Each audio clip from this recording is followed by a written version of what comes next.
Terry Gilberg now. Fox News Radio 550 KFYI. KFYI.com.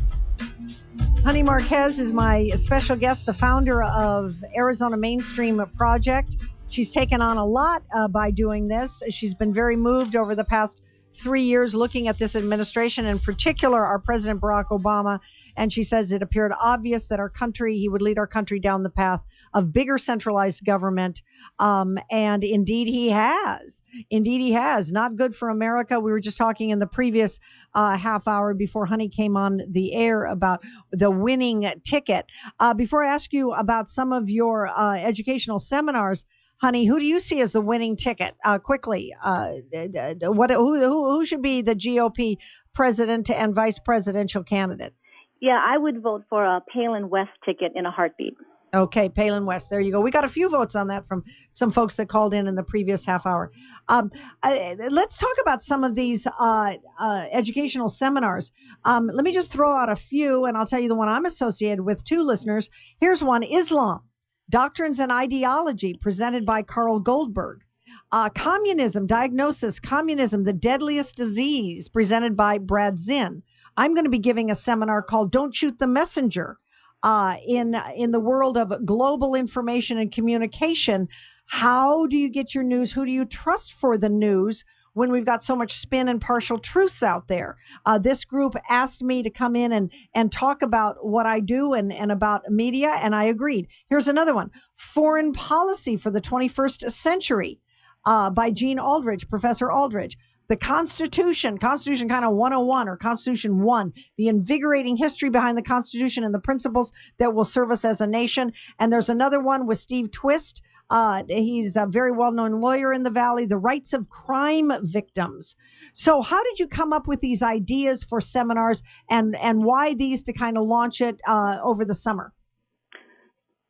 Well, we together as a team, we looked at all the issues that we're facing. And again, you've mentioned just a few of the many topics that we hope to cover, this year and subsequent years. And we tried to look at what's happening now. What are people hungry to learn more of? What's pertinent today and this summer? And Islam, as we know, with the uprising in the Middle East and with Egypt and what's going on in Libya and, with Israel. Who is this Islam religion? Who are these people? Is this a religion of peace, or is this a religion that wants to destroy this nation? And let's just put it quite frankly, and let's understand what this is about. Are there peaceful Muslims, or are they all radical jihadists? Because we're talking about not just a religion that we need to respect their First Amendment right. We're talking about a religion that potentially is going to undermine our Constitution and our freedom when you look at Sharia law. And what is the ultimate agenda? So we decided that's a pertinent issue to be talking about today in the lights of what's happening. And then, of course, communism. Brad Zinn does a wonderful talk about communism. He is a student of Fred Schwartz, who was a big anti-communist speaker back in the 60s, and Brad does a riveting talk about where communism came from, and again, where is it today? And again, if we don't understand and appreciate where the battles are being fought and what's happened in the past, history will repeat itself. And, it may not look like a massacre of 70 million in China. Communism and Marxism will come into a different way, perhaps, but we still have to be aware of what's going on. And again, these are issues we're facing today. You look at what's happening in Tucson and the La Raza studies. What kind of a movement is this? Is this a movement to bring equal opportunity to Hispanic community, or is there some, occupied Mexico agenda? Mm-hmm. And as we're understanding and learning, and we hope to bring some experts from Tucson to talk about that in our courses in August. So that's how we decided. And again, the Constitution, Shane Krauser is an incredible speaker on the Constitution, very dynamic. He makes you want to carry your Constitution pocketbook everywhere you go. He really does bring it to life. And again, if we don't understand why the Constitution was drafted the way it was and the intrinsicness of it and where it does protect your freedom, you will not know how to defend it. It'll just get taken away from you with one amendment after another.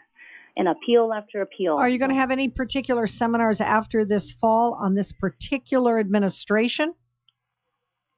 We hope to bring on, absolutely, that would be an excellent talk to bring about, getting back to just civics and policy, just looking at how you break down the three branches of government and the importance of each branch.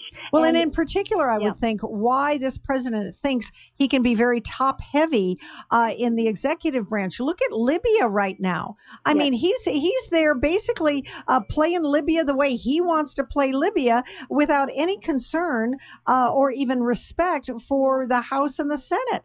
And it's just amazing to me how he himself is acting like a czar. I've often said he just reminds me he rules, and I put that in quotes, like an emperor, and he has no clothes on. Absolutely. I mean, there's just nothing there. Absolutely. Part of our education on civics as we network with the community, I hope to find speakers that can address, and Shane would be likely one of them. And John Kavanaugh, Representative Kavanaugh, has expressed interest in talking about basic civics. But yes, understanding what powers are delegated to the president and the other two branches of government, and what is appropriate and what's not. Perfect example, Obamacare should have never been brought to the House floor to have a vote on it. The whole bill in itself is unconstitutional. It's beyond the powers of the Congress to even vote on such a bill. And we, unfortunately, don't have the checks and balances to stop that from happening. It has to go all the way to the Supreme Court if something gets slipped through the cracks, if you will, or the loopholes, and gets, voted in both houses and signed by the president. And Obama knows every loophole, and he is taking advantage of it. What are we going to do? Right in the streets? He's taking advantage of the American people's decency and calling her bluff if we want to come and impeach him, basically. And the American people's ignorance. Mm-hmm, and absolutely. In some respect, their laziness. We've had it pretty fat. I did a show last night. I don't know if you heard it or not, but I've been hearing more and more that America is like the best house on the block, but the block is a block like Europe.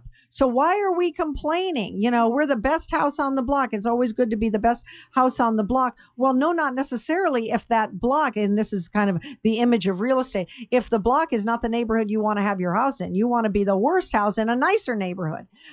So the idea behind that is that we've been kind of dumbed down, and therefore this is not, of course, good for the nation. We need to wrap it up there, honey. How can people reach you for the Arizona Mainstream Project? Quickly. They can go to our website, which is www.arizonamainstreamproject.org, and they can check out our seminars on our education tab, and they can sign up for a seminar by online, or they can do it by mail. Very good. And by the way, my seminar will be June 29th. I'll see you there. Thank you, honey. Thanks to my guest, Ed Phillips, and all our listeners and callers. I'll see you next week. Can you afford your home loan?